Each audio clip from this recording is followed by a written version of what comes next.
1,19. L'œil conscient des grands singes.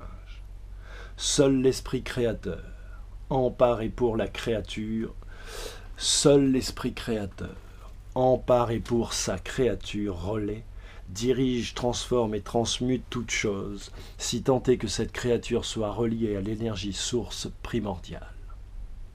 La conclusion naturelle, découlant tout aussi naturellement des développements s'articulant dans ce modeste ouvrage, et que d'aucuns taxeront d'un peu osé, voire de pure folie, une conclusion pour ceux qui y souscriront, à laquelle nous devons lentement nous adapter, en mesurer les très précises et profondes responsabilités quantiques, philosophiques, intellectuelles et spirituelles, conscientes, et que selon toute vraisemblance, le principe créateur est sa créature, dans ses principes fondamentaux et inaliénables premiers.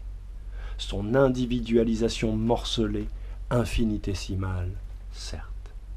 Une puissante entité, une entité puissante, réplique miniaturisée du grand tout en évolution cyclique lente vers la conscience individuelle réalisée de sa propre perfection, sa connaissance retrouvée. Intime, intègre, attentionné, intentionnel et résolu.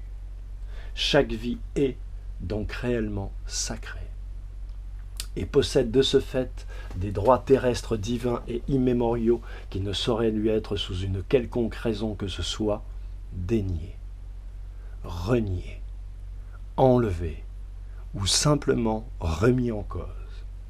L'humain est une étoile, incarnée, et redevient au terme libre de son cycle programmé, sa vie, une étoile lumineuse, consciente de son appartenance, de son influx créateur individuel, tant que de sa permanence au sein de la famille humaine, par le sein source de la famille du grand univers qui demeure pour l'éternité la destination de toute chose créée. En elle-même, par elle-même, pour elle-même. La vie est, partout dans le grand univers, son propre créateur et son propre initiateur. Tant qu'ad vitam aeternam, son éternel procréateur. L'œil conscient, 1,20.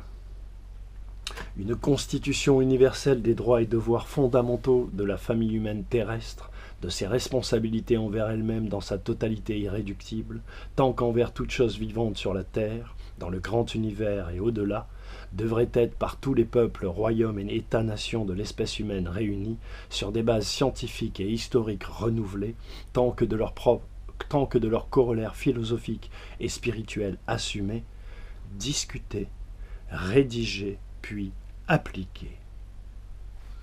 Son cœur est ma loi, mon cœur est son devoir, ce pourrait être l'affirmation universelle de son tout premier et unique article. God bless.